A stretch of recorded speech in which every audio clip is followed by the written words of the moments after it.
Welcome to the United States Virgin Islands, Blue Marlin, capital of the world.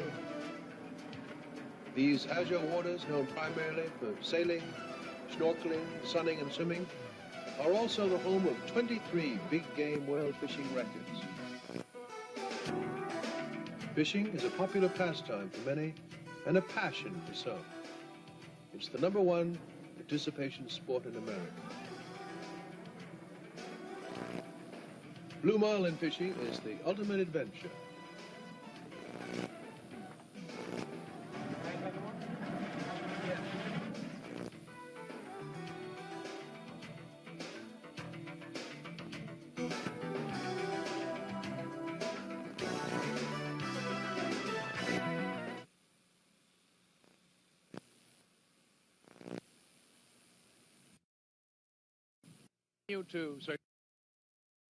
To the 1990 U.S. Virgin Islands Open Atlantic Blue Marlin Tournament.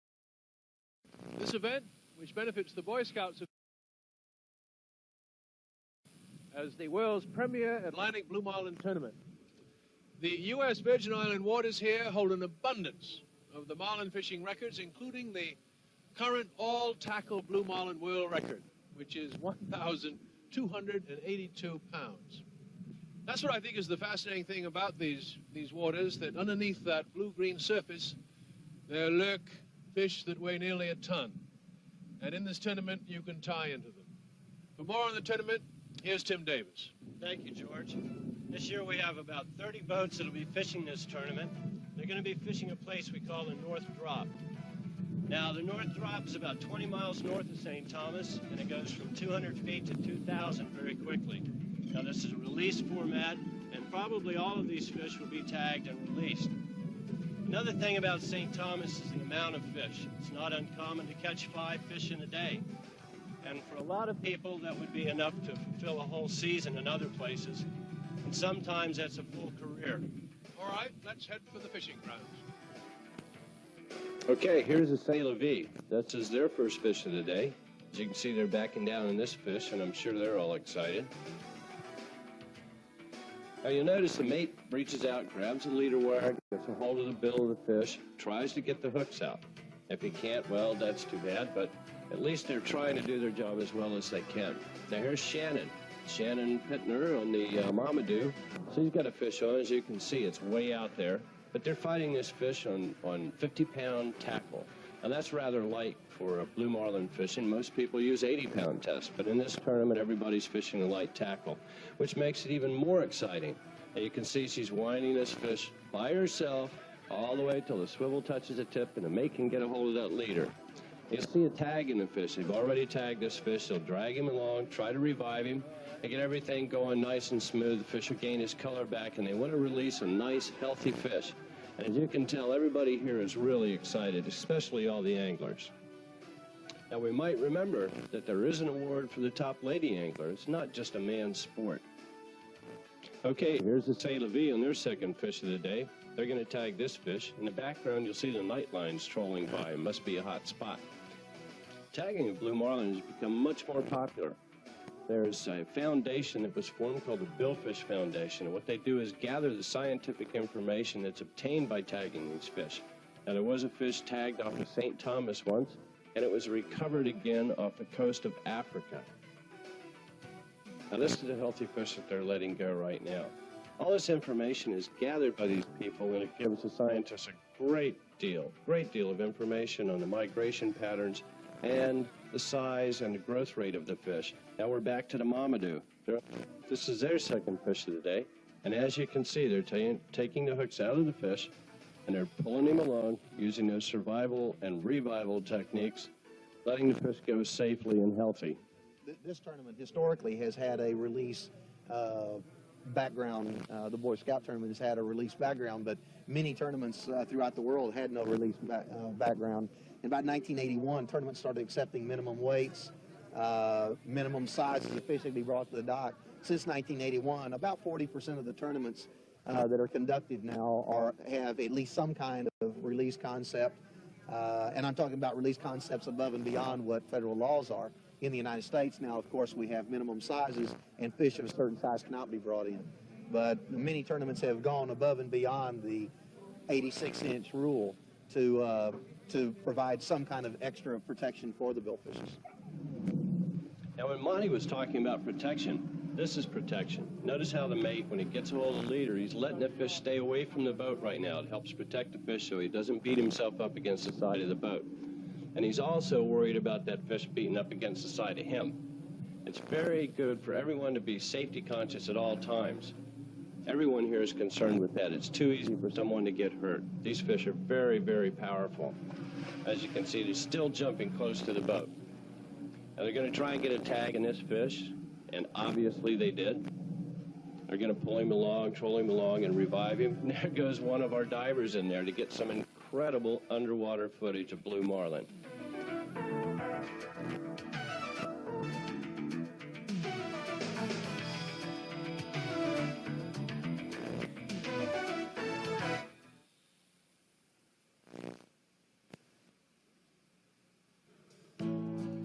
Welcome back to the Marlin tournament.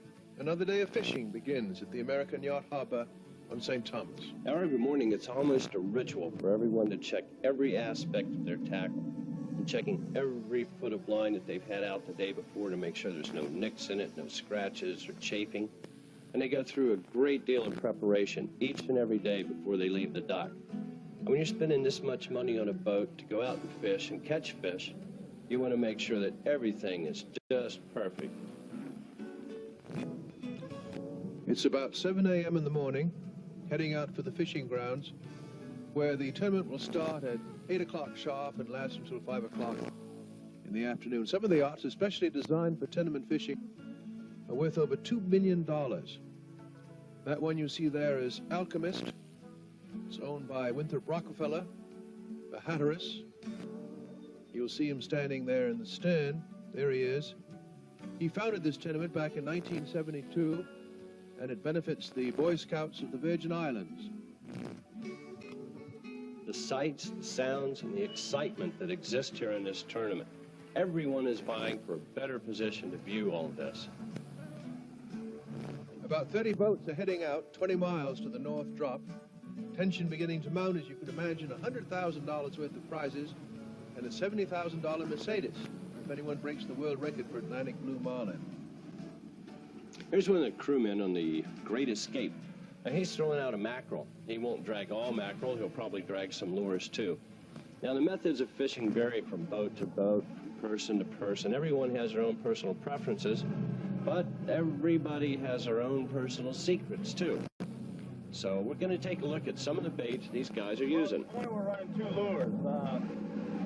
We've got a pink C&H and a hacksaw C&H lure.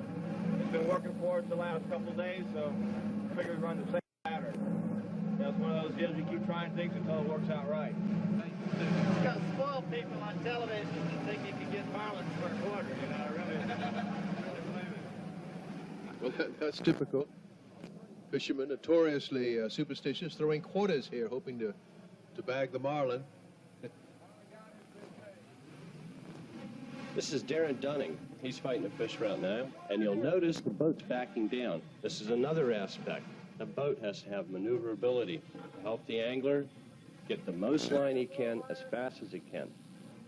This is Captain Dave Rainey of the Great Escape, and he's doing everything he's supposed to be doing. But even then, sometimes things don't always work out right. As you can see, well, they pulled the hooks on this fish, but they're back having lunch and trying again. Here we are, back on the Mamadou again. It looks like they've got some action going on. Now remember, there's a lot of time spent out here trolling around waiting for something to happen. Now, as you can see, the tackle's working right, the line's going smoothly off the reel, and the angler's just waiting for his chance to get that line back. Now, it's hot out here. Everybody's breaking out in a sweat, but this is what it looks like from that fish's point of view. You can see the leader line, you can see the lure on the leader. Fish is swimming around. When he gets up close, you can even see the hook in his mouth. This is just some fantastic footage. So you can see the divers are getting fairly close, but they're not the only ones. He's got company. This is a small silky shark, just laying back, biding his time like a lady in waiting. There you can see the marlin again. It's just following him around right now.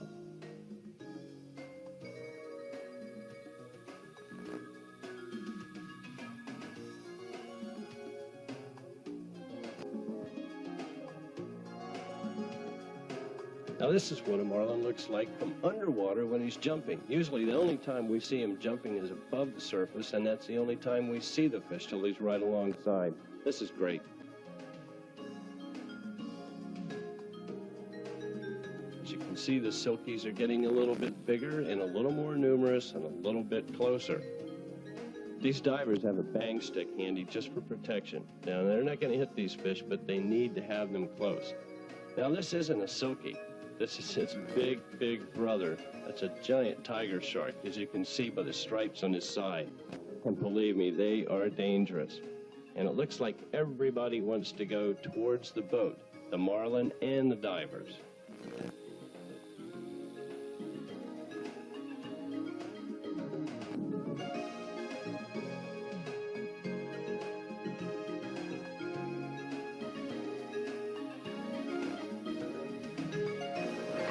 Now back to the cockpit of the Mamadou.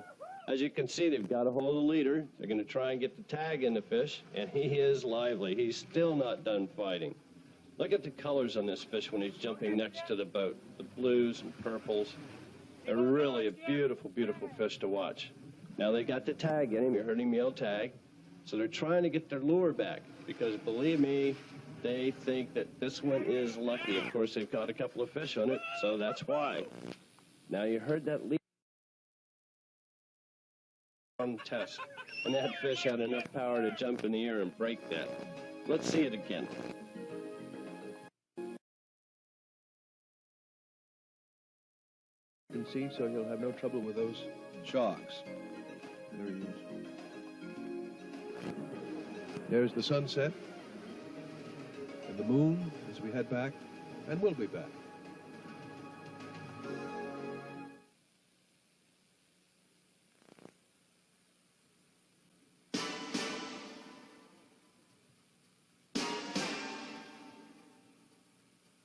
Welcome back to the Atlantic Blue Marlin Tournament in St. Thomas.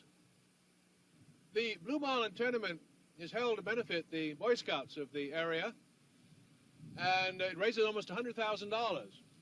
Among the events is the Boy Scouts' own tournament. The kids enter it. What they pull out are not quite as large as what their elders pull out in the Blue Marlin Tournament. Last year, I think the longest was a lobster, about 5 inches long. Kid caught a jellyfish, but it's a very spirited affair, as you'll see.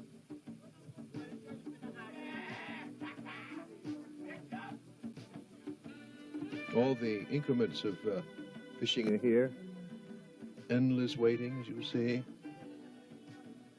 Time to ponder. Never can tell what's down in there.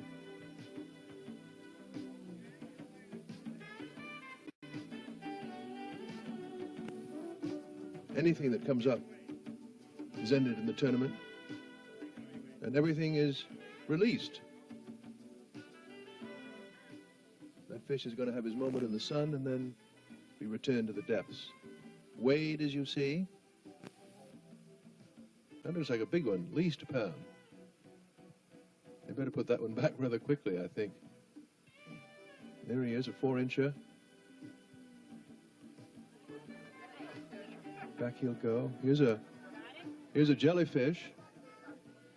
Probably scooped up by hand, I would guess, that one.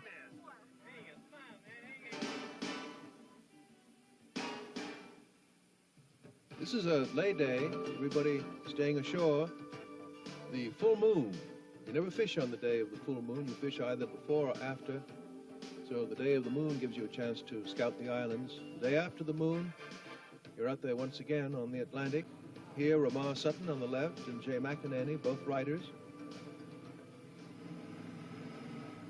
And Marla Hansen, there she is describing the fish they hope to get. Okay, here we are on the Abigail with angler Chris Pollock. As you can see, the intensity is here also. And if you don't believe that, look at the sweat rolling down in his face. The mate, he's turning the chair. You can see the intensity on his face, too. Every fish counts for a whole lot for everyone here. It's a fun sport, but when the fish is on, everything gets serious. Everybody's trying to keep out of everyone's way and act as a team. Here comes the fish up to the leader. And as you can see, he's still putting up a fight. Here we go, the tag's in. Everybody wants to see the fish, and obviously they're very happy. They're going to try and get the hooks out of this fish. But there again, they want to be as safe as possible, and everybody's trying to help each other out here. And like I told you before, you have to be careful, because that can really hurt your knuckles. Now you can see the tag in the fish there. Look at him. Can you get the hook out? Get the hook out. They're going to try to get the hooks out. And you can't always do that. Like I said, safety is utmost. Let him go. Leave the hook. Got it. Yeah. The hook. I lost my glove. They try to get the hook out of the marlin's mouth. If it stays in there, eventually the acid in the fish's mouth will melt it and he'll swim free. I was on the Abigail the year before these pictures were taken, and the mate fell overboard during this. There he is, big splashing away. Keith, there you see his hat, that pink hat, and there he is swimming with his gloves on. And we opened up the fish door to pull him in, just the way we pull in a marlin. And in he came. He was smoking a cigarette at the time he went overboard. That was still in his mouth. And so were his glasses. There he is. Here we are, we're back on a great escape. Now you can see that swivel just away from the rod tip. He's got to get the swivel up before it counts as a catch. Tip, you heard them yell that. There's the mate getting a hold of the leader. Now this is a nice fish. This is bigger than some of the fish we've seen today. Even the mate lost his hat. But everybody wants to get in on this. That's a real nice fish. You're going to see the captain come down off of the bridge to make sure he's got a picture to take home. And it's a lot better to take home a picture of a fish that you're going to release than it is to take one to the dock and have your picture taken there. They don't have a chance at all to live if you take them to the dock.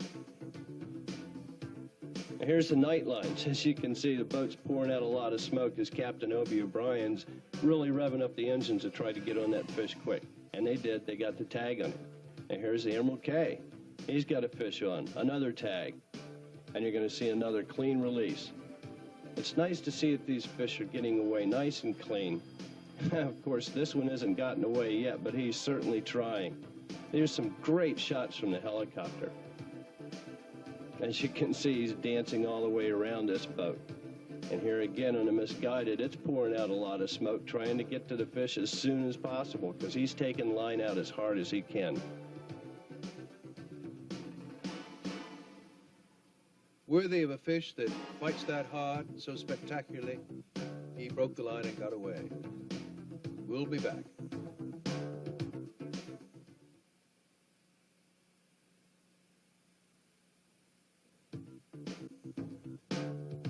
We're back, the last day of the Atlantic Blue Marlin Fishing Tournament. The action continues to be hot and heavy. Now this is the Linda Carroll. That's a nice fish they're getting ready to release. As you can see, they're reaching down and cutting the leader as close as possibly can to the fish so he's not trailing off a bunch of leftover line. Now this is some aggressive boat handling, you might call it. This fish took out an awful lot of line. They're trying to get it back as quick as they can, and you can see that the angler's almost knee-deep in water in his own cockpit. Of course, he's enjoying every minute of that. Now, there's a way to get that water out, which means he's got to take the boat and get up in front of the fish. So they open up their little tuna door and let all the water out as fast as they can. You can hear alarms going off, people laughing, yelling, and screaming. They did lose that fish, but they had an awful good time. Here we are in a concrete machine with angler Joe DePaulo. Now, this is their 7th fish of the tournament. And as this tournament's winding down, everybody's getting excited. They let another one go, and there's Joe. Believe me, he is mighty happy. Congratulations, Joe. Thank you. That was a nice one. Congratulations, Joe. He was a little tough, but we got him. The cookie, he ate the cookie. He went for the cookie and he got it. This is aboard the boat 50-50, which was the lead boat going into the last day of the tournament. They had caught 7 fish, but none today. Everybody's chasing us. Two boats have caught us so far. We're ahead on time, but there's 3 boats now with 7 fish. It'll be a long 3 hours. Tag! This is aboard Abigail, where they're having better luck. Small marlin caught by Chris Pollock. Actually, it's better to catch a small fish because you can get them in more quickly, get back into the tournament. Got a large marlin on, well, you might be out there for 3 hours as much, trying to get a fish that counts just as much as one of these small fellows. That is to say that any fish caught, whatever its size, caught and tagged, counts just the same. Here's Captain Bill McMurray on the concrete machine. Now, as we mentioned, he had 7 fish. You can see Bill handling the controls. This fish is very important to them. Little does a 50-50 know that that 8th fish is on right now. They've got a release. The co-angler on this boat is John Brown, and I'm sure that Joe dapaola is going to be very happy to congratulate him right now. You think there's any excitement going on? You know what he wants? You know what, boy? These guys thought I never caught a fish. That's right. That's a good fish you caught, and that could mean a lot. This was the last fish of the tournament. Well, I did it for you, Joe. Atta boy. We got this one. We going home #1 on this one, boys. One more time. All right. We got 5 minutes? Now, this is back on 50-50. 5 more minutes until the end of the tournament, and they think that with their 7 fish, they probably have won. They don't know about what's happened on the concrete machine. So here you have the end of the tournament and a tremendous celebration. These poor people, they do not know what happened on the concrete machine. Well, life is nice for a moment or so, isn't it?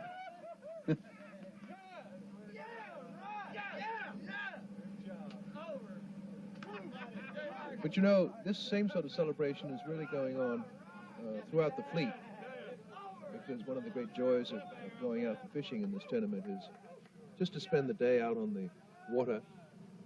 Some of the boats probably had no luck at all, and yet they had the glory of a day in this beautiful part of the world. Now, this is the Alchemist. On the final day of the tournament, everyone starts a half an hour after the lines are out of the water. They get in a line and wait, and then someone comes over the radio and says, "Gentlemen, take off." And it's a race back to the dock.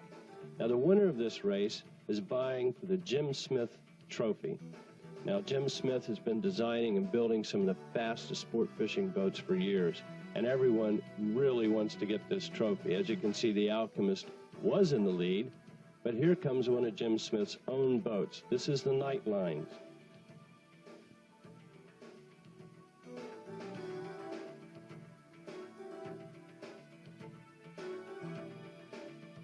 Another boat up here vying for the lead in more ways than one is the Concrete Machine.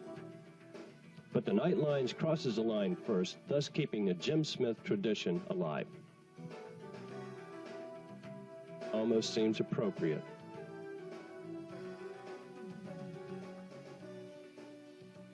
Here we are again as the yachts are heading for the American Yacht Harbor, where there'll be the tradition. Here it is. The owner getting tossed into the water with all his companions.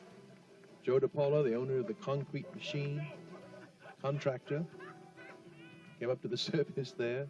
There he is. And now for the results. Top boat awards were first place to the Concrete Machine, followed second by the 50-50, and third place went to the Blank Check. The top anglers awards were first place Damon Schwest, second Jim Green, and third was Joe dapaola. The top lady angler of the tournament was Shannon Pittner, and the top tagging award went to the Mamadou. In this tournament, to benefit the Boy Scouts of the Virgin Islands, 114 fish were caught and released by 30 boats in only 4 days. Surely an angler's paradise.